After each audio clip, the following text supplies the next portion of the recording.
بسم اللہ الرحمن الرحیم۔ السلام علیکم دوستو، امید ہے اللہ پاک کے کرم سے آپ سب ٹھیک ہوں گے۔ جو دوست میرے چینل پر نئے آئے ہیں وہ برائے مہربانی میرا چینل سبسکرائب کر دیں اور بیل نوٹیفیکیشن آن کر دیں تاکہ نئی آنے والی ویڈیو آپ کو سب سے پہلے مل جائے۔ تو چلیں کہانی کی طرف چلتے ہیں۔ صرف تیری وجہ سے میرا گرو مجھ سے ناراض ہو گیا، میں تیری یہ سندرتا ہی مٹا دوں گا۔ راجو نے پاس پڑی تیز دھار والی چھری اٹھائی اور روپا کی طرف دیکھ کر ایک دم پھنکارتے ہوئے کہا۔ آنکھوں کو پھوڑنے کے بعد گہری گہری سانسیں لیتا رہا۔ راجو روپا کے ہونٹوں کو نفرت سے دیکھتا رہا۔ ان ہونٹوں کا نہ ہونا ہی اچھا ہے جو کسی کو بھی بہکا دیں۔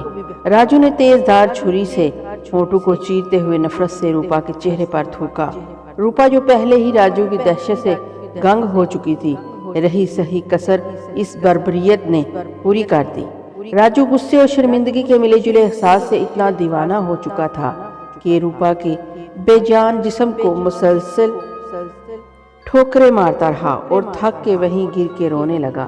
وہ اتنی شدت سے رو رہا تھا کہ اسے احساس ہی نہیں ہوا کہ کب اور کہاں سے ایک کالا بلّا روپا دیوی کی لاش کے پاس آ بیٹھا ہے اور اپنی زبان سے اس کو چاٹ رہا ہے۔ جیسے جیسے کالے بلے کی زبان روپا دیوی کو چاٹ رہی تھی، ویسے ویسے روپا کا بے جان جسم ہلتا جا رہا تھا، مانو اس میں جان آ رہی ہو۔ جہاں ایک طرف راجو روتے روتے بے دم ہو کے سو گیا تھا تو دوسری طرف روپا دیوی کی کٹی پھٹی لاش زمین سے 1 انچ اوپر ہو کے ہوا میں معلق ہو گئی تھی۔ ہوا میں معلق روپا دیوی نے آستگی سے کسمسانا شروع کر دیا۔ عین اس کے نیچے گراتا ہوا کالا بلّا یہ دیکھ کے راجو کے پاس جا بیٹھا۔ روپا دیوی نے کسمساتے ہوئے ادھر ادھر دیکھا اور ہوا میں ہی لیٹے ہوئے راجو کی سمت نظریں گھمائیں۔ جیسے ہی روپا نے راجو کو دیکھا، اس کی سانسیں بے اختیار تیز ہونا شروع ہو گئی، جیسے خود پہ قابو پانا مشکل ہو رہا ہو۔ کالے بلے نے یہ دیکھ کے روپا کو اپنی طرف متوجہ کرنے کے لیے گرانا اور دم ہلانا شروع کر دی۔ بلے کی گراہٹ نے روپا کو متوجہ کیا۔ روپا نے کالے بلے کو چلتے دیکھا اور اس طرح سر کو اس بات میں ہلایا جیسے سمجھ گئی ہو اب کیا کرنا ہے۔ کالا بلّا برکت کے درخت کے پاس جا کے ایک دم غائب ہو گیا اور اسی پر راجو کی آنکھ کھل گئی۔ اس نے چونک کے روپا کو تلاشنا چاہا لیکن وہ وہاں ہوتی تو ملتی۔ راجو گھبرا کے اٹھ بیٹھا، آگے پیچھے ہر طرف دیکھ لیا لیکن وہ نہ ہی ملنی تھی نہ ہی ملی۔ اس نے تعصب سے باقی 2 لڑکیوں کی لاش کو قبرستان تک گھسیٹا اور کسی پرانی لیکن خالی قبر میں دھکیل کر اوپر گزارے لائق مٹی ڈال کے اپنے تئیں قصہ مکا دیا۔ لیکن جہاں ایک طرف راجو کے لیے اپنے گرو جگن ناتھ کی موت اور اس کی جدائی بہت اذیت ناک تھی، تو دوسری طرف مرے کو 100 درے والی بات روپا دیوی کے ساتھ کیا گیا قبیح عمل اس کو سونے نہیں دیتا تھا۔ وہ دنیا سے منہ پھیرے اب صرف اپنی جھونپڑی تک محدود ہو گیا تھا۔ بستی والے جگن کی وجہ سے اس کو کبھی کبھار کچھ کھانے کو دینے لگے تھے، کیونکہ جگن اس بستی کا معمر ترین انسان تھا۔ وقت گزرنے کے بعد اب راجو نے ایک طرح سے پراشچت کا کام شروع کر دیا تھا۔ اس نے قبرستان اور شمشان گھاٹ کے کنارے چکر لگانا شروع کر دیے، ساتھ ہی ہر اس بندے پر نظر رکھنے لگا جو کالا جادو یا اسی طرح کی کوئی عمل کرتا دکھائی دیتا، خاص طور پر پورنماشی کی رات کو، کیونکہ اسے معلوم تھا پورنماشی مانو جاتی کے لیے اہم ہوتی ہے، جو امر ہونا چاہتا ہے اور اس عمل کے لیے کسی دوسرے زندہ انسان کی بلی بھی لازمی چاہیے ہوتی ہے۔ رفتہ رفتہ راجو نے اپنا بسیرا ہی برکت کے تلے کر لیا، لیکن وہ کیا بولتے ہیں نا، انسان کو اپنے کیے کی سزا اسی دنیا میں مل کے رہتی ہے۔ تو ایک دن راجو کو برگد کے درخت کے پاس چھوٹی سی بچی ملی جس کا ایک پاؤں کسی کیڑے کے کاٹنے کے سبب زخم سے بھرپور تھا۔ وہ بچی نہ جانے کس کے گناہ کا پھل تھی یا کسی کی معاشی تنگی تھی، جو بھی تھا راجو کی زندگی بدلنے میں اس بچی کا نمایاں ہاتھ تھا۔ راجو نے کسی ماہر طبیب کی طرح اس کا ہر طرح سے خیال رکھا، لیکن زخم کی نوعیت کچھ اس طرح کی تھی کہ ٹانگ کاٹنی پڑی۔ وقت کے ساتھ وہ بچی بڑی ہوتی چلی گئی، لیکن اس کا قد نہیں بڑھا۔ نہ صرف قد رک گیا بلکہ نامعلوم وجوہات کی بنا پہ اس کا ایک ہاتھ بھی الگ طرز کا رہ گیا۔ ایک ہاتھ نارمل لمبائی کا تو دوسرا بے حد چھوٹا۔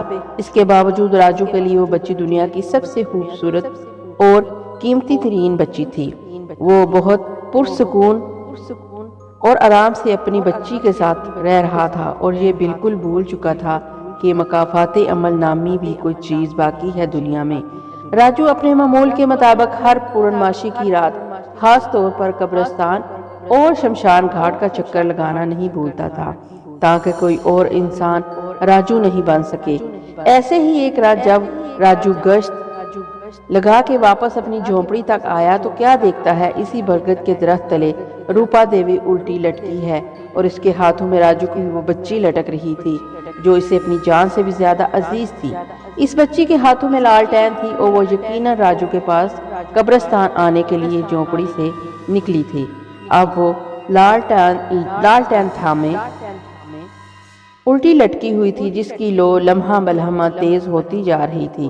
نہیں نہیں، راجو دیوانہ وار چیختا ہوا روپا دیوی کی سمت بھاگا اور اپنی ہی جھونک میں بھاگتا ہوا درخت سے ٹکرا گیا اور گر گیا، کیونکہ روپا دیوی اس کے سامنے سے کب پیچھے جا کھڑی ہوئی معلوم ہی نہیں ہوا۔ لیکن روپا دیوی کھڑی ہوئی کہاں تھی؟ وہ تو الٹی لٹکی ساتھ بچی کو جلائے جا رہی تھی اور راجو کو مسکراتے ہوئے دیکھ رہی تھی، جیسے اس کی بے بسی سے محفوظ ہو رہی ہو۔ مجھے معاف کر دو دیوی، مجھے معاف کر دو۔ روپا نے راجو کی بنتی سن کے تیزی سے بچی کو ہلانا شروع کر دیا، جبکہ بچی خوف سے دم سادے صرف اپنے پتا کو دیکھ رہی تھی۔ نہیں، ایسا نہیں کرو، جل جائے گی یہ، اسے چھوڑ دو، بھگوان کے لیے اسے چھوڑ دو۔ روپا نے کٹیلی نگاہوں سے راجو کو دیکھا اور پھونک مار کے لالٹین کی لو کو تیز کر دیا۔ راجو نے ایک بار پھر بچی کو بچانے کے لیے چھلانگ ماری، لیکن روپا دیوی پھر دوسری سمت ملی۔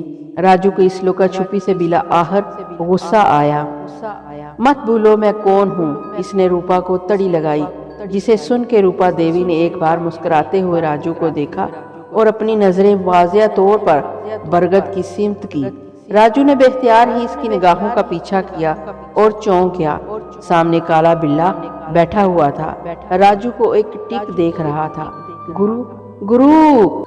راجو بے ساختہ چیختا ہوا کالے بلے کی سمت بھاگا، لیکن فوراً ہی بچی کے منہ سے چیخ کی آواز سن کے راجو کے تیزی سے بڑھتے ہوئے قدم ساخت ہو گئے۔ ایک طرف اس کا گرو تھا تو دوسری طرف اپنے ہی ہاتھوں سے پالی ہوئی بچی۔ اب کر فیصلہ بچے، گرو کی آواز فضا میں گونجی۔ نہیں نہیں گرو، مجھے معاف کر دو، میں تمہارا اپرادھی ہوں، مجھے مارو، اس کو چھوڑ دو، تو نے میرا جیون نرک کر دیا۔ راجو، کیا سمجھا تھا تجھے اور تو کیا نکلا؟ راجو نے روپا دیوی سے نظریں چراتے ہوئے شرمندگی سے سر جھکا لیا۔ معاف کر دو گرو، میں معاف کر دوں؟ اچھا جا کیا، پرنتو روپا کیا تجھے معاف کر دے گی؟ گرو گرو گرو، میں نے روپا کو دوسرا جنم دے دیا تاکہ وہ اپنا بدلہ خود لے، تم اس کا اپرادھی ہے۔ میں تجھے اپنے ہاتھوں سے نہیں مار سکتا بچے، میں نے تجھے واقعی اپنے بچوں کی طرح پالا تھا۔ راجو کی مسلسل بہتے آنسو نے نمایاں طور پر واضح کر دیا تھا کہ وہ پچھتاوے کی آگ میں جل رہا ہے۔ کالا بلّا اپنی بات ختم کر کے لمحہ بھر راجو کو دیکھتا رہا اور اگلے ہی پل چھلانگیں مارتا ہوا نظروں سے اوجھل ہو گیا۔ اس کے نظروں سے اوجھل ہوتے ہی روپا نے اس بچی کو تیز رفتاری سے ہوا میں بلند کیا اور خود بھی غائب ہو گئی۔ راجو کا سانس حلق میں آ گیا۔ اس نے فوراً بھولے بسرے منتر پڑھنے شروع کیے، جس کی بدولت بچی ایک دم ہوا میں رک گئی، لیکن اسی تیز رفتاری سے وہ نیچے کی سمت آئی اور دیکھتے ہی دیکھتے چٹ کی آواز سے راجو کے عین آنکھوں کے سامنے گر گئی۔ بچی کے گرتے ہی راجو نے پاس پڑی مٹی اٹھا کے منتر پڑھا اور وہ مٹی اس کی آنکھوں میں گھسا دی۔ 10 منٹ بعد وہ بچی بھی روپا اور کالے بلے کی طرح نظروں سے غائب ہو گئی اور راجو ایک بار پھر اکیلا رہ گیا۔ یہاں تک کی کہانی آپ کو کیسی لگی دوستو؟ کمنٹ باکس میں اپنی رائے کا اظہار ضرور کریے گا اور پلیز مجھے سپورٹ کریے گا، کیونکہ مجھے آپ کی سپورٹ کی ضرورت ہے۔ پھر ملیں گے انشاءاللہ کسی اور نئی اچھی سی کہانی یا واقعے کے ساتھ، اور اس کہانی کا نیکسٹ پارٹ بھی جلدی لاؤں گی۔ پھر ملیں گے انشاءاللہ۔ اللہ حافظ۔